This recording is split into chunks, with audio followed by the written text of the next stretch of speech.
BJP সরকার বাংলায় আসতেই pushback হয়ে যাওয়া চারজনকে বুধবার মালদার ভারত বাংলাদেশ সীমান্তবর্তী মহদীপুর সীমান্ত দিয়ে ফিরিয়ে নিয়ে আসা হলো। এরপর তাদের বিএসএফ এবং পুলিশের হাতে তুলে দেওয়া হয়। জানা গিয়েছে, বীরভূমের পাইকর গ্রামের বাসিন্দা সোনালী বিবির ভারতে ফেরার প্রায় 7 মাস পর তার স্বামী গ্রামের 3 সদস্য সহ মোট 4 জন ভারতে ফিরল। 2025 সালের 22শে জুন এদের দিল্লি পুলিশ দিল্লির বাঙালিপাড়ার রোহিণী এলাকা থেকে গ্রেপ্তার করে। 25শে জুন এদেরকে বাংলাদেশে পুশব্যাক করা হয় বলে পরিবারের দাবি। এরপর তারা বাংলাদেশে অনুপ্রবেশকারী হিসেবে গ্রেপ্তার হন। তাদের পরিবার তাদেরকে ফেরত পাঠানোর জন্য আদালতে মামলাও দায়ের করে।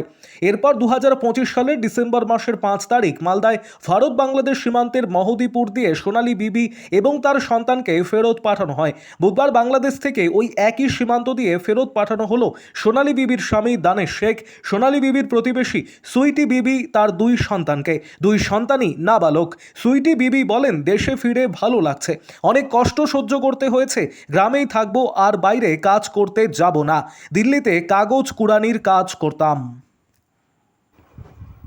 আরও আপডেট থাকতে আমাদের ভিডিও শেয়ার ও ফেসবুক পেজটিকে লাইক করে ফলো করে দিন। আমাদের ভালো লাগছে, মানে যে আমার বউ আছে, আমার বাচ্চা ছেলে আছে, আমার মা বাপদেরকে আমি 1 বছর থেকে দেখতে পাইনি। আমার খুশি হচ্ছে কি সরকারের দিক থেকে আমরা যেতে পেরেছি, আর আপনাদের দিক থেকে। আপনারা তো কোথায় দিল্লি গেছিলেন কাজ করতে? দিল্লিতে আমরা কাজ করতাম, তো ব্যাটারি গাড়ি ছিল আমার, খারাপ ইঞ্জিন ছিল, ব্যাটারি গাড়ি বসে আমি মহল্লাতে কাজ করতে লেগেছিলাম। মহল্লাতে আমার 500-600 টাকা ইনকাম হতো। তা আমি বাড়ি এসে আমি শুধু খাবারটা খেয়েছি, পুলিশে আমাকে উঠে নিয়ে চলে যাচ্ছে। কেন নিয়ে গেছিল? বুঝে কি তোমরা বাংলাদেশের লোক, বাংলাদেশে তোমাদেরকে বাংলাদেশে পাঠাবো। তারপরে কি হলো? যে তারপরে আমাদেরকে ধরি, তারপরে কোনো এই বরাত ঘরে আমাদেরকে ভোট দিলে, বরাত ঘরে ভরে দিয়ে আমাদের সাথে উল্টা ফুল্টা করলে, 2-3-4 দিন আমাদের সাথে বদতমিজি করলে, বলে তোরা কিছু বলবি না, বললে হলে তোদেরকে আলাগ আলাগ জায়গা পাঠিয়ে দেবো বলছে। তারপরে তারপরে আমরা কিছু বললাম না, তোদেরকে বললাম কি তোমরা কি বলবার না বলবার তোমরা করো স্যার, আমরা বাংলাদেশের লয় আমরা। বলছে চুপ, তুই তোকে জবরদস্তি পাঠাবো আমি, বলে যে আমাদেরকে পাঠিয়ে দিলে বাংলাদেশ। তারপরে কোথায় ছিল? তোমাদের সঙ্গে তো তোমার বউ গেছে, জি। তো তাকে তো নিয়ে আসা হয়েছে। হুম। তো তোমার যে ছেলে হয়েছে তাকে তুমি দেখেছো? আমি দেখেছি, মোবাইলে দেখেছি, আমি হাতে করলে নিয়ে নি। কতটা কষ্টে তখন দেখেছো? কষ্ট দেয়। বলছি জানিস, তোমার তুমি যে রোহিণী বস্তিতে দিল্লিতে থাকতে, হ্যাঁ, ওখানে কি বাংলাদেশি লোকজন তো ওখানে ছিল, তোমার সাথে কারোর পরিচয় ছিল? না, পরিচয় ছিল না। বাংলাদেশের লোকরা ওইদিকেও কাজ করে, তো ওইখানে মানে আমরা জুঙ্গলে থাকতাম, আমাদের মানে ওই বাসা থেকে অনেক দূরে থাকতো, জাহাঙ্গীরপুরের দিকে। ওই জায়গাটার নাম জাহাঙ্গীরপুর, জুঙ্গলে বাংলাদেশের লোকরা থাকে অনেক মানুষ। তা আমরা এদিক দিন আমরা আপনার কাজ করছিলাম, দিন বাংলাদেশের লোকরা করেছে কি আর থাকে, আর এদিকে নিয়ে যাও। কোনো এমনি কাজ হচ্ছে। বলছি তুমি তো 1 বছর পর তোমার ছেলেকে দেখবে, হুম। কতটা আনন্দ লাগছে? আমরা বহুত আনন্দ লাগছে, মানে ভালো লাগছে যে আপনাদের লেগে আমরা ফেরত ইন্ডিয়া যেতে পেরেছি। বলছি তোমার বউ যখন গর্ভবতী ছিল বাংলাদেশ, তখন কি আতঙ্ক ছিল তুমি?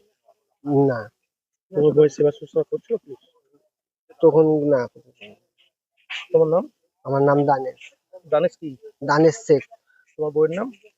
সোনালী খাতুন। দিল্লিতে কাজ করতে গেছিলাম, কি কাজ করতে গেছে? বাসা বাড়িতে কাজ করতাম স্যার। তারপর কিভাবে কোথায় গেলেন? বাংলাদেশ বাংলাদেশ আমাদেরকে পুলিশে ধরে তখন থানায় নিয়েছে, তখন আমাদেরকে মানে জাহাজে প্লেনে করে তখন আমাদেরকে জঙ্গলে ছেড়ে দেয়, আসাম কুড়িগ্রাম বর্ডারে। আপনারা কি বাংলার কথা বলতেন? জি, আমরা তার জন্য আমরা মুসলমান, আমি বাংলা কথা বলতাম তার জন্য। তারপর কোথায় ছিলেন বাংলাদেশে? বাংলাদেশে এসে আমরা জেলখানাতে ছিলাম।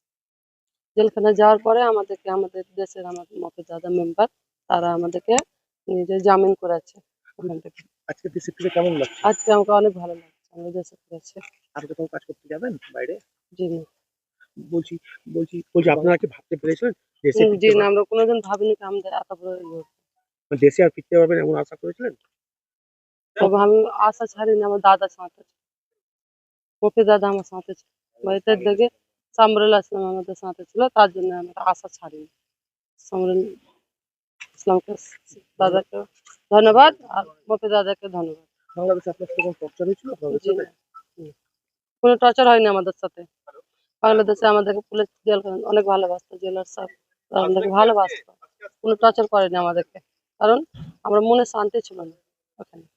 আজকে ভালো লাগছে? আজকে আমাকে ভালো লাগছে স্যার, দেশে ফিরে কতটা আনন্দ পাচ্ছেন? বহুত আনন্দিত আছি। আপনার ছেলে মেয়ে তো পড়াশোনা বন্ধ হয়ে গেছে। জি 1 সাল থেকে আমার বাচ্চার পড়ালেখা কিচ্ছু হয় না, আমাদের কিচ্ছু হয় না, রোজগারও হয় না আমাদের, কারণ আমার স্বামী নেই। তবু আমরা কষ্ট করে আমরা কি করে বাংলাদেশে থাকলাম আমরা জানি। কি নাম ছিল আপনার স্বামী?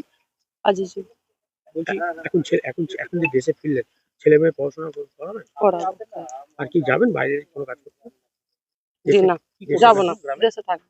চাষবাস করবেন? জি চাষবাস আমি তো কিছু জানি না দেশে, আমার বাচ্চাকে বিদেশে পাঠাবো খাটাতে একটু মিস্ত্রিদের সাথে, আর আমি বাড়িতে থাকবো। বলছি যে এই যে সরকার, রাজ্য সরকার 125 দিনের কাজের নিশ্চয়তা দিয়েছে, সেই কাজ কি আপনি করবেন? জব কার্ড থাকলে কাজ দিবে, সেই কাজ কি আপনি করবেন? সরকার যদি দেয় তো আমি করবো। আপনার নাম? সিউটি বিবি আপনার স্বামীর নাম? আজিজুল আজিজুল কি? দেওয়ান।